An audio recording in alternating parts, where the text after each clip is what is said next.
прямом эфире Якутия-24 вы смотрите «Итоги дня». С вами Влад Давыдов. Добрый вечер. Не дороги, а полоса препятствий. Так жители пригородов и окраин столицы жалуются на убитые проезды. Ямы и выбоины ломают транспорт и создают неудобства. Изменится ли там ситуация? Водоемы столицы станут чище. В Якутске планируют запустить большое кольцо горканала, но горожане продолжают сливать отходы в эти водоемы. Почему все так устроено и что делать? Грамотная экономия. В Ниренгринском районе в учреждениях внедрили программу энергосбережения, в их числе местный лицей. Там уже фиксируют положительные изменения. В чем и насколько? Начинали с 2 отделений, сейчас обучают 260 детей. Школа искусств города Ленска отмечает 55-летие. С какими успехами подошло учреждение к своему юбилею? «Царь-птица» в основной программе. Якутский фильм про хищную птицу будет бороться за главный приз Международного московского кинофестиваля. О чем рассказывает эта лента?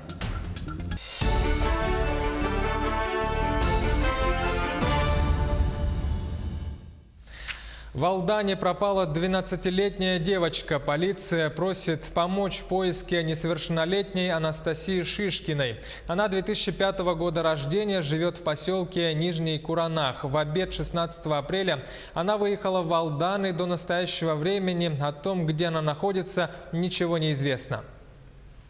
В отдел МВД России по Алданскому району обратились законные представители несовершеннолетней жительницы поселка Нижний Куранах, которая 16 апреля самовольно покинула свой дом. Полицией проводятся разыскные работы. На настоящий момент местонахождение несовершеннолетней пока не установлено. Что касается описания пропавшей, то девочка славянской внешности, ростом около 1,60 м, худощавого телосложения, волосы прямые, черные, глаза карие, лицо круглое, смуглое, нос прямой.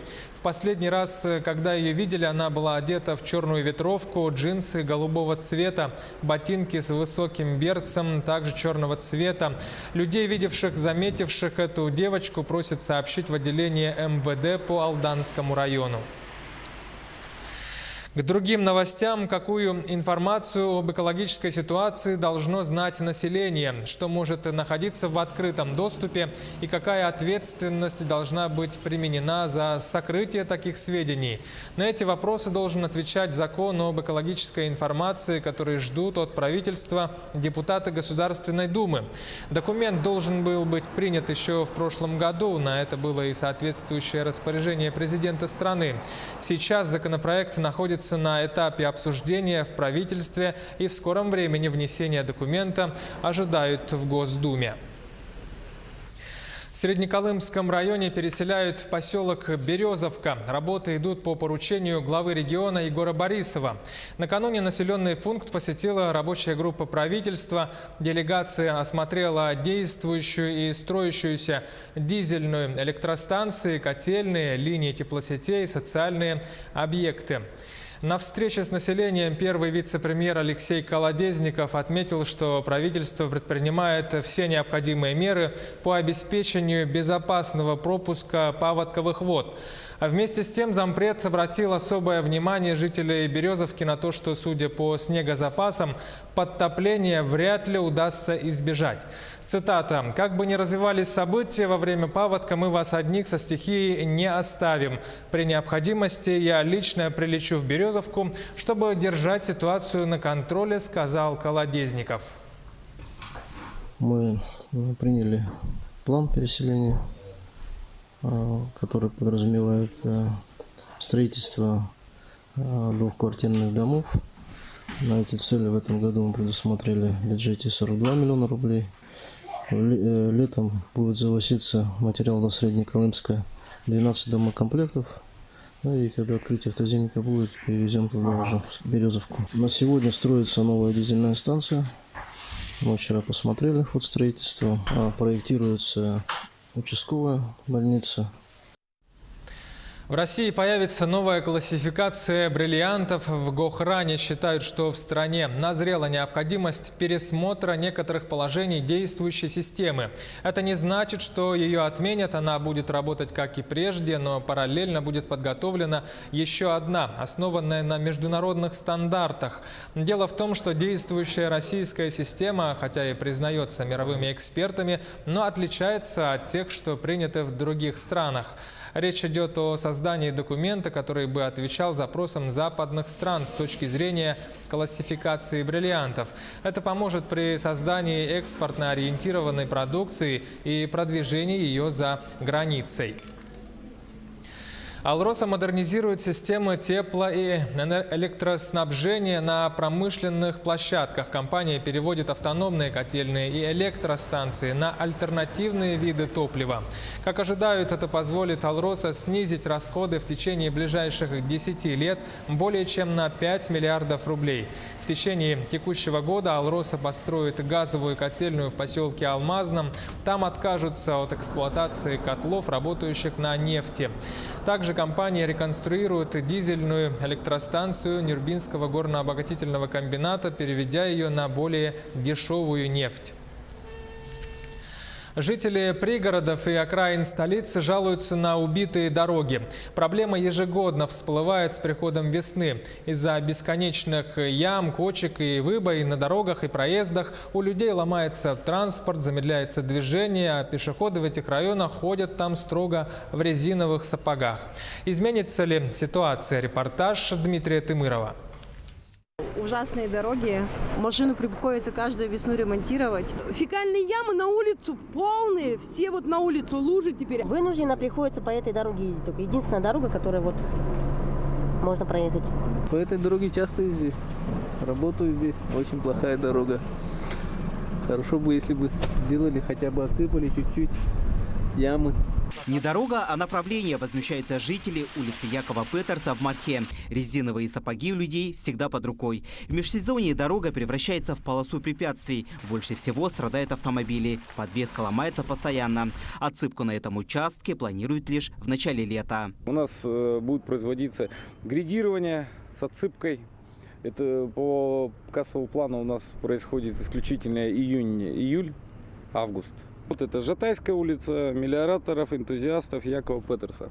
Это в этом году? Да, это в этом году у нас. В прошлом году Общероссийский народный фронт представил проект «Карта убитых дорог», где жителям России предлагалось на интерактивной карте отметить убитые дороги своего региона. Тогда жителями города Якутска было отмечено 55 дорог, это 67 километров дорожного полотна. Так, на сегодня в планах ремонт 12 дорог. В этом списке находится и этот участок дороги Якова Петерса. Общественники заверили журналистов, будут следить за ходом ремонта на дорогах Якутска. Мы берем под контроль уже его и начинаем работать с администрацией, с муниципальными властями и добиваться того, чтобы эту дорогу исправили. То есть эта проблема была исправлена. В этом году в Якутске отремонтируют 27 тысяч метров асфальта. 800 метров – это улица Якова Петерса. Проблема в том, что бригады рабочих здесь появятся только в следующем году. Остается ждать летней отсыпки, которая после первого дождя превратится в грязное месиво. Дмитрий Тымыров, Алексей Лукьяненко, Павел Пахомов, Якутск. Водоемы столицы станут чище. В этом году в Якутске планируют запустить большое кольцо городского канала. Это система проток, связывающая все озера города. Еще в прошлом году обеспечили проточность по Малому кольцу. Благодаря этому начали естественным путем очищаться и наполняться центральные озера и самый крупный водный ресурс Сайсары. Однако проблема слива горожанами отходов в эти водоемы никуда не делась. Почему все так устроено и что делать? Тему продолжит Саргалана Захарова. Городской канал Якутска не пропускал воду 30 лет. Система перестала работать. Мелкие водоемы высохли, оставив после себя болото. В прошлом году после восстановительных работ запустили малое кольцо горканала. Заметно преобразились центральные озера города. Грязное было, не чистили ничего. Сейчас более-менее облагородилось. Летом, осенью лебеди, уточки. Зимой здесь каток, весной вернее делают. Какое-то улучшение есть, особенно там весной. Летом гуси, всякие утки плавают. Восстанавливают экологию, растительный и животный мир. Однако на этом пути приходится сталкиваться с экономными жителями частного сектора. Туда сливают частники свои, как скажем, отходы. Это довольно такой больной вопрос, потому что если это происходит с юридическими лицами, там штрафы довольно большие, и они, конечно, ставят свои септики, как-то находят другие методы решения этого вопроса. А у участников это штраф идет от 1000 до 5000. Выходит, что дешевле сливать отходы в водоемы и постоянно платить штрафы, чем устанавливать дорогостоящие септики. Проблема слива канализации остро стоит не только в частном секторе, но и даже в самом центре столицы. Например, этот канал, который идет от улицы Петровского до улицы Кирова, наполнен, по информации администрации, на 500 кубических метров канализационными водами. Водопропускные сооружения забиты мусором. Летом вода немножко почище, хоть и зелень там какая-то, да. А в основном вот это. И запахи, и все тут. Не очень приятно. Я не знаю, может, фекальные или какие там еще, типа такого. А летом в каком состоянии находится канал? Летом, что он летом? Пока дожди идут, он вроде наполняется, а потом опять высыхает все. Запах источает не очень хороший, я вам сразу скажу, да. Обрастает он вообще какой-то непонятной травой, допустим. Если бы она была бы проточная, было бы совсем другой вид. По-другому городские власти обещают уже этим летом. Большое кольцо должно связать не только центральные водоемы, но и все озера от Шестаковки до садового товарищества «Сатал». Сарглана Захарова, Николай Необутов, Якутск. 200 ветеранов тыла поздравят в Ленском районе с Днем Победы. Об этом сообщили на совещании по подготовке к празднованию 9 мая. На сегодняшний день в районе проживают 4 участника Второй мировой. Все они страдают различными заболеваниями в силу возраста и уже не посещают массовые мероприятия. Однако один из ветеранов, Алексей Лапинский, собирается принять участие в митинге у Вечного огня. Что касается других акций, то от городского Дома культуры двинется бессмертный полк. Кроме того, пройдет легкоатлетическая эстафета и акция «Георгиевская лента». Как заверили на совещании в Ленске, остальные участники Великой Отечественной войны в районе не будут обделены вниманием. Их поздравят на дому. Якутский фильм про хищную птицу будет бороться за главный приз Международного Московского кинофестиваля. Драма под названием «Царь-птица» режиссера Эдуарда Новикова попала в основную конкурсную программу. О чем рассказывает сюжет фильма, как и где снимали эту якутскую ленту. Саргалана Федорова подробнее.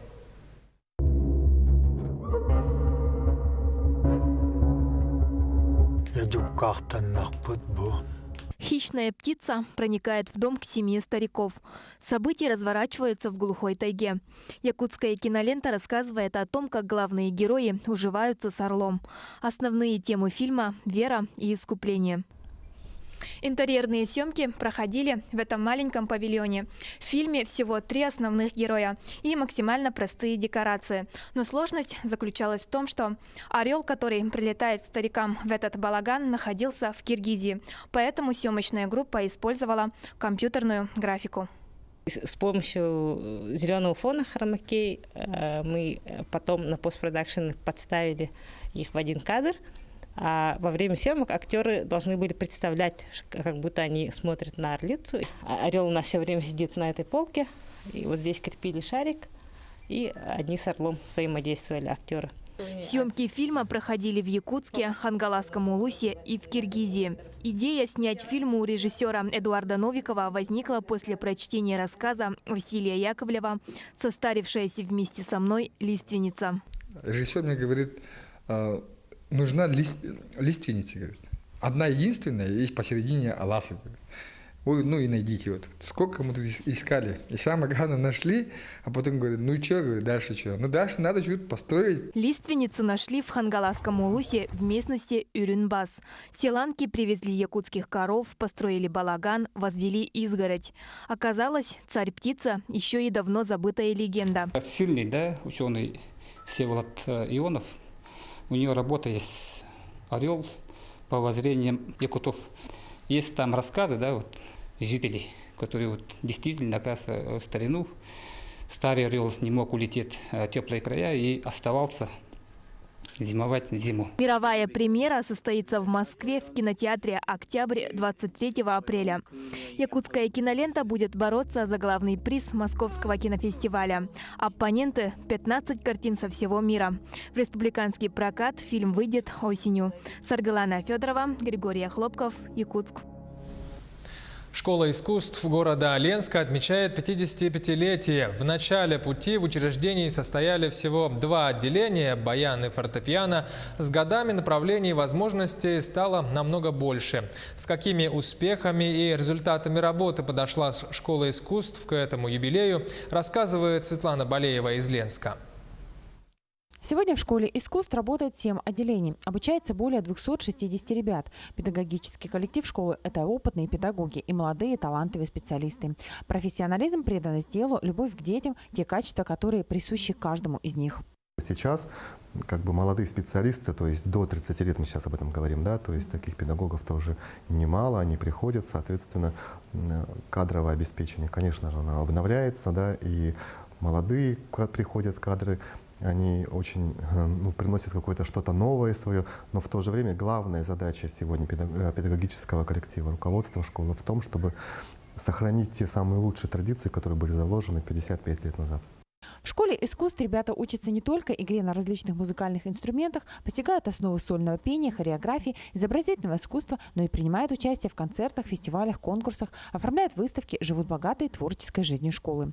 Участие в конкурсах определило судьбу многих ее выпускников. Одна из них – Елена Березовская, лауреат республиканских международных конкурсов. Сегодня девушка работает в филармонии Якутии имени Кривошапкина, играет в симфоническом оркестре. Я закончила по классу скрипки музыкальную школу, по классу фортепиано. Но в дальнейшем поступила в училище Высшей школы музыки города Якутска по классу скрипки.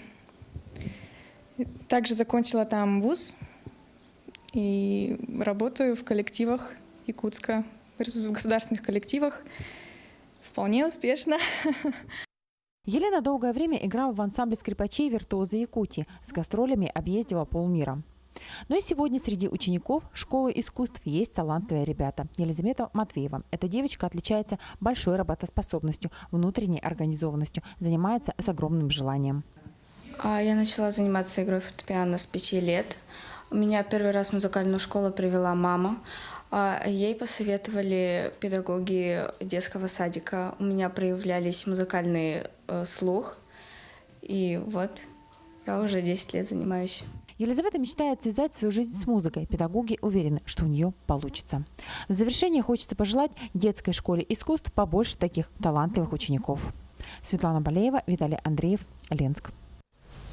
Сейчас короткая реклама. Оставайтесь с нами и смотрите во второй половине итогов дня. Грамотная экономия. В Нерюнгринском районе в учреждениях внедрили программу энергосбережения. В их числе местный лицей номер 24. Там уже фиксируют положительные изменения. В чем и насколько. Вынужденный переезд. Одна из старейших библиотек Алдана сменила адрес. Почему и как устроились библиотекари и читатели в новом месте. Наставник и его команда. Под таким названием в Нерюнгринском районе прошел конкурс. Главная цель – профилактика детского неблагополучия. Это Якутия-24 в прямом эфире. Мы продолжаем итоги дня. Кредиты для инвестпроектов на Дальнем Востоке могут стать самыми низкими по всей стране. Льготные ставки под 1% должны стать доступными уже в этом году. Такое поручение дал глава Минвостокразвития Александр Галушка. Для получения субсидий инвестору необходимо будет заявить свой проект в ведомство, а после одобрения выбрать банк, который профинансирует его проект. Самое выгодное предложение получит субсидию из бюджета, которая покроет разницу процентной ставки. Строительство «Силы Сибири» даст импульс газификации сибирских регионов. Перспективы связаны со строительством газотранспортной системы, а именно разработкой новых крупнейших газовых месторождений. В дальнейшем их планируют объединить в единую систему газоснабжения с газотранспортными системами Восточной Сибири и Дальнего Востока.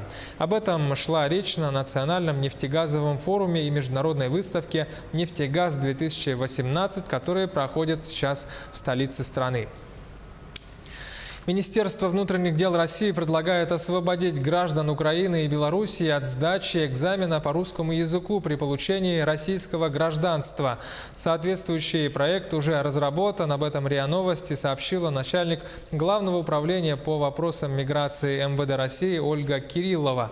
Она отметила, что эта инициатива уже оформлена в качестве законопроекта, но о сроках внесения документов в Госдуму Кириллова не уточнила. Более чем на 90% возросло количество мошенничества в Якутске. Об этом сегодня сообщили в городской полиции.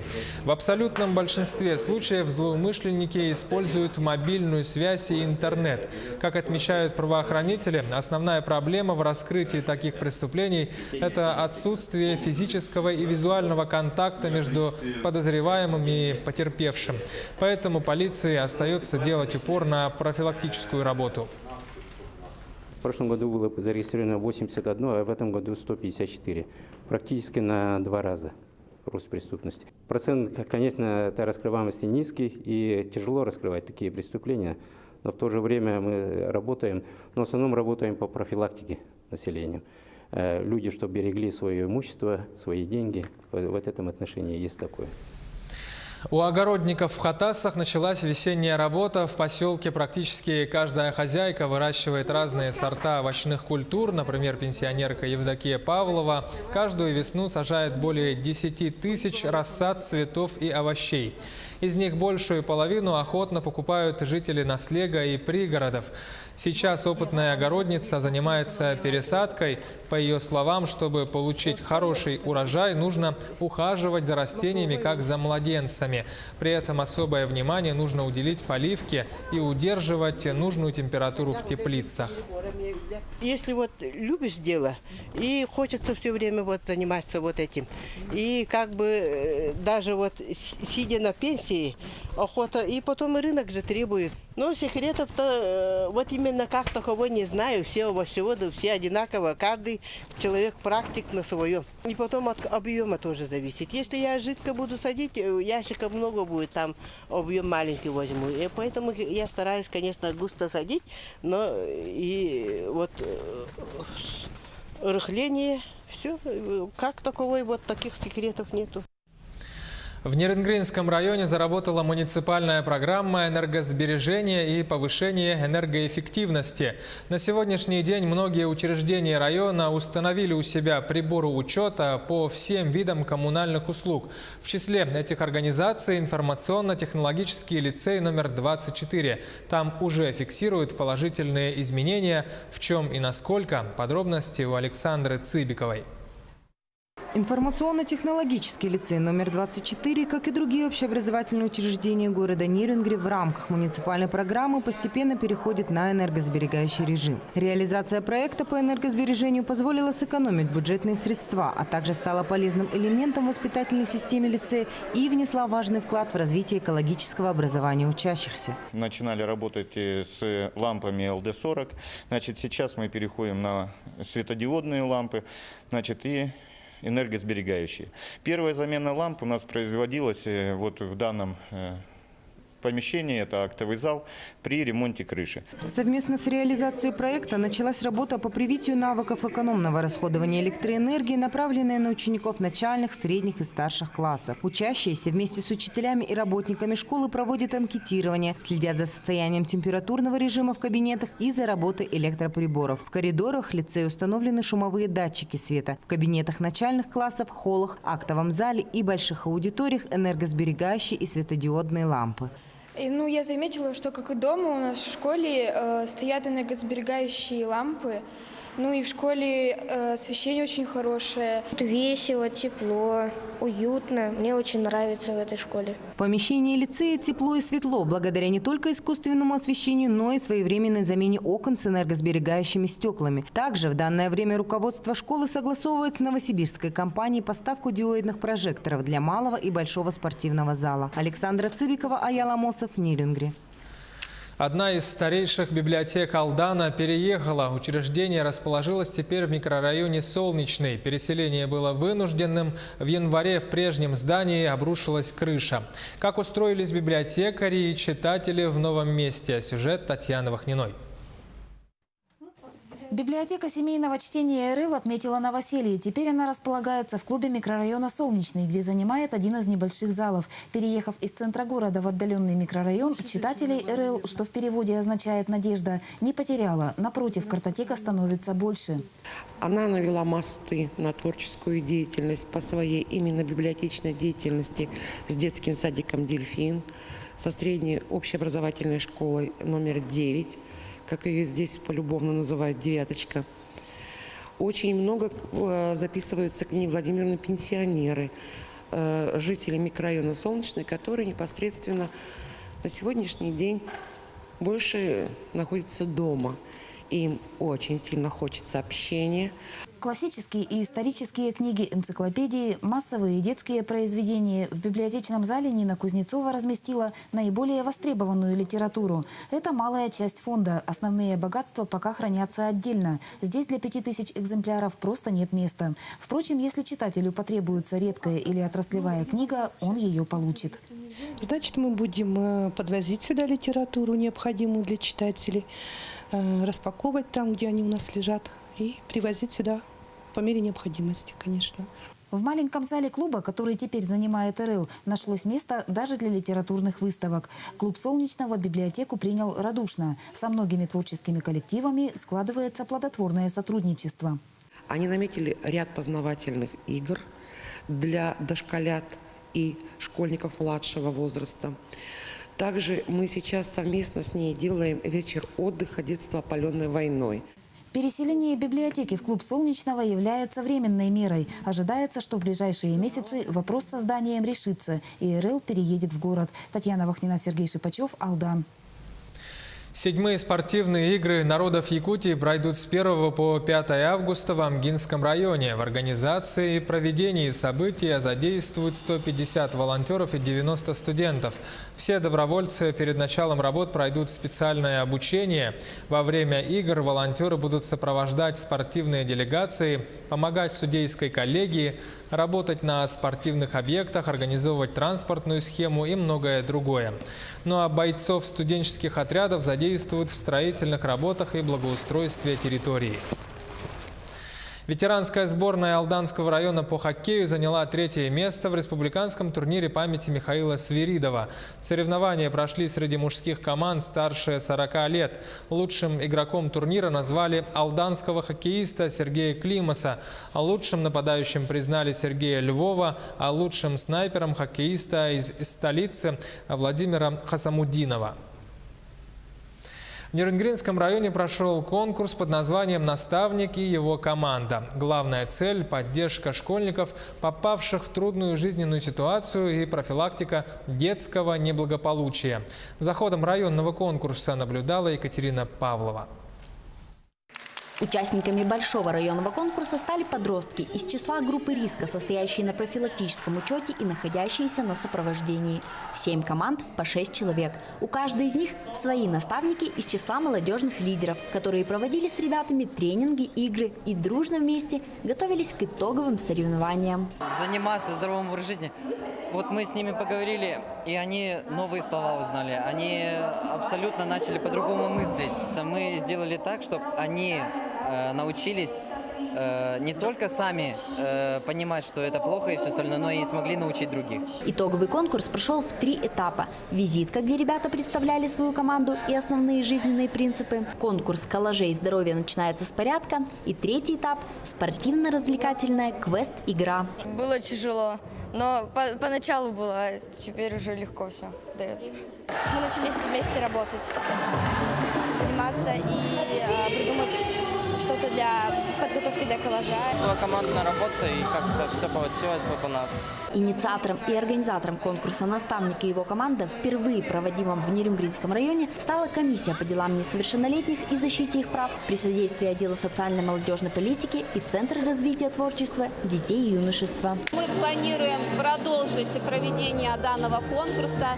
Единственное, что, возможно, будет меняться формат проведения, именно категория наставников. Возможно, в следующем году мы проведем конкурс «Инспектор» и «Моя команда». Решение сложных задач, логический ход мыслей, сообразительность, скорость и умение находить выход в самой безвыходной ситуации. Ребята вместе преодолели все этапы конкурса и забрали заслуженные награды, дипломы, сертификаты, сладкие подарки, а самое главное – бесценный опыт и новых друзей.